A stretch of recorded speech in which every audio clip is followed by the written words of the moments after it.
Camera on, एक smile और पूरा देश आपकी जिंदगी देख रहा है। लेकिन यहाँ एक सवाल है, जब आपकी जिंदगी ही आपका प्रोडक्ट बन जाए तो क्या वो जिंदगी फिर आपकी रहती है? आज हम इसी सवाल के इर्द गिर्द घूमती एक कहानी को समझने की कोशिश कर रहे हैं। सौरव जोशी की। एक लड़का जो उत्तराखंड के एक छोटे से घर से निकलकर इंडिया का सबसे बड़ा डेली व्लॉगर बना। और आज हम सिर्फ उनकी कहानी नहीं दोहराएंगे। हमारा काम है इस फिनोमिनन को मतलब गहराई से देखना। हमने जो मीडिया एनालिसिस, इंटरव्यूज और दर्शक कमेंट्स के स्रोत देखे हैं, वो बताते हैं कि ये सिर्फ किस्मत का खेल नहीं है। बिल्कुल। तो इसके पीछे का असली फॉर्मूला क्या है? सादगी, रोज की मेहनत, या फिर सही वक्त पर चला गया एक दाव? और ये भी समझेंगे कि जब आप अपनी जिंदगी 24/7 बेच रहे होते हैं तो उसकी असली कीमत क्या होती है। ये सिर्फ व्यूज और सब्सक्राइबर की कहानी नहीं है, ये उस दबाव की भी है जो कैमरे के बंद होने के बाद भी बंद नहीं होता। तो चलिए शुरू से शुरू करते हैं। सौरव जोशी की जो शुरुआत थी, वो किसी स्टार किड की तरह तो नहीं हुई। बिल्कुल नहीं, कोई फिल्मी बैकग्राउंड नहीं, बस उत्तराखंड की एक सामान्य मिडिल क्लास फैमिली और ड्राइंग का ऐसा जुनून कि अपना एक आर्ट चैनल बना लिया। हाँ, और जो शुरुआती इंटरव्यूज हमने देखे हैं, उनसे साफ पता चलता है कि उस चैनल पर व्यूज लगभग न के बराबर थे। महीनों तक वो स्केचिंग की वीडियो डालते रहे जिन्हें शायद कुछ 100 लोग ही देखते होंगे। लेकिन यहाँ दिलचस्प बात व्यूज नहीं, बल्कि वो आदत है, कंसिस्टेंसी। लेकिन क्या सिर्फ कंसिस्टेंसी काफी है? उस दौर में और भी तो कई लोग थे जो मेहनत कर रहे थे। तो यहाँ अलग क्या था? क्या ये सिर्फ उस नींव को तैयार करने जैसा था, भले उस पर कोई इमारत बनती ना दिख रही हो? बिल्कुल सही सवाल है।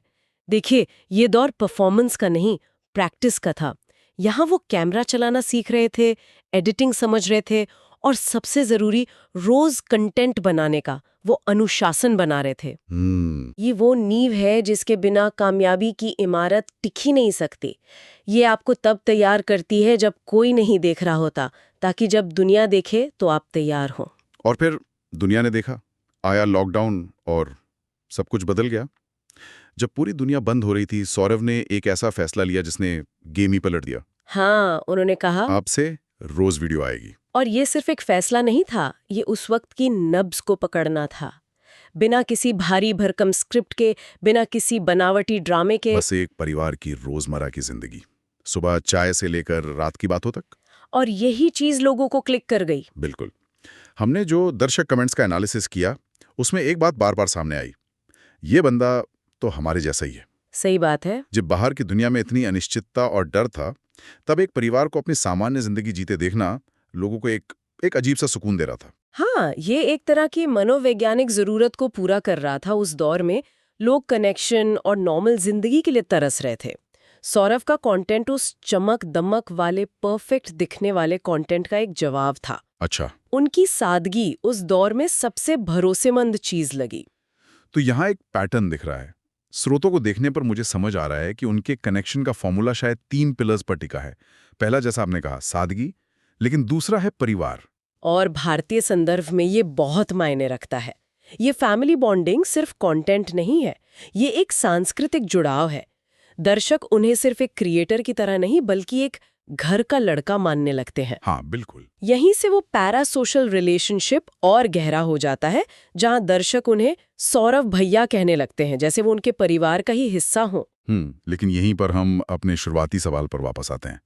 जब पूरा परिवार ही कंटेंट हो, तो क्या किसी की भी जिंदगी नॉर्मल रह पाती है? मुश्किल है। किसी चीज बचती भी है? ये एक बहुत धुंधली रेखा है, क्योंकि तब दर्शक सिर्फ आपको नहीं, आपके माता पिता या भाई को भी सलाह देने लगते हैं। वो आपके घर के फैसलों पर अपनी राय रखते हैं। ये जुड़ाव एक तरह की जिम्मेदारी बन जाता है, और ये जिम्मेदारी बहुत भारी हो सकती है। और तीसरा पिलर जो मुझे दिखा, वो है कंफर्ट कंटेंट। दर्शकों को पता है कि जब वो सौरव का व्लॉग्स देखेंगे तो उन्हें क्या मिलेगा। कोई विवाद नहीं, कोई तनाव नहीं, एक तरह का सेफ स्पेस। बिल्कुल। इसे मार्केटिंग की भाषा में ब्रांड प्रेडिक्टेबिलिटी कहते हैं। ये मैकडॉनल्ड्स के बर्गर जैसा है। आप दुनिया में कहीं भी जाएं, आपको पता है कि स्वाद कैसा होगा। सही है। सौरव के व्लॉग्स ने दर्शकों के लिए एक आदत बना दी है। जब सब कुछ बदल रहा था, उनका व्लॉग हर रोज उसी समय पर आता था, और ये अपने आप में एक सुकून था। ये सब सुनने में तो एक सपनों की कहानी जैसा लगता है। सादगी, परिवार और बेहिसाब कामयाबी। लेकिन इस चमक के पीछे के अंधेरे पर भी काफी बात की गई है। इस 24/7 कैमरा की असली कीमत क्या है? कीमत है आपकी आज़ादी। डेली व्लॉगिंग का सीधा मतलब है कोई छुट्टी नहीं, कोई प्राइवेसी नहीं। कुछ भी नहीं।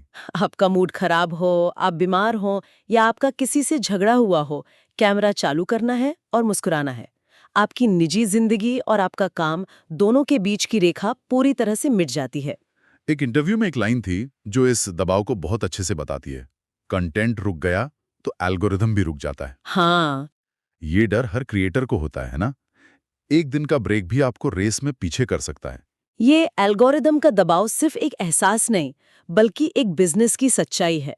इसे ऐसे समझिए कि आप एक ट्रेडमिल पर दौड़ रहे हैं जिसे आप बंद नहीं कर सकते। अच्छा। यूट्यूब का एल्गोरिदम चाहता है कि आप दौड़ते रहें। जिस दिन आप रुकते हैं, ट्रेडमिल आपको पीछे फेंक देता है और आपकी जगह कोई और ले लेता है। तो आपका पैशन एक हाई प्रेशर जॉब बन जाता है। बिल्कुल, जहां आपका बॉस एक अदृश्य कोड है। और जब आप इतने लोगों के नजरों में होते हैं तो आलोचना तो होगी ही। सौरभ को भी इसका सामना करना पड़ा। सबसे आम आलोचना जो हमने देखी वो थी, कंटेंट अब दोहराया जा रहा है या अब बस वही सब रोज देखने को मिलता है। हाँ, इसके साथ ही जैसे जैसे सफलता बढ़ी, एक और आलोचना सामने आई।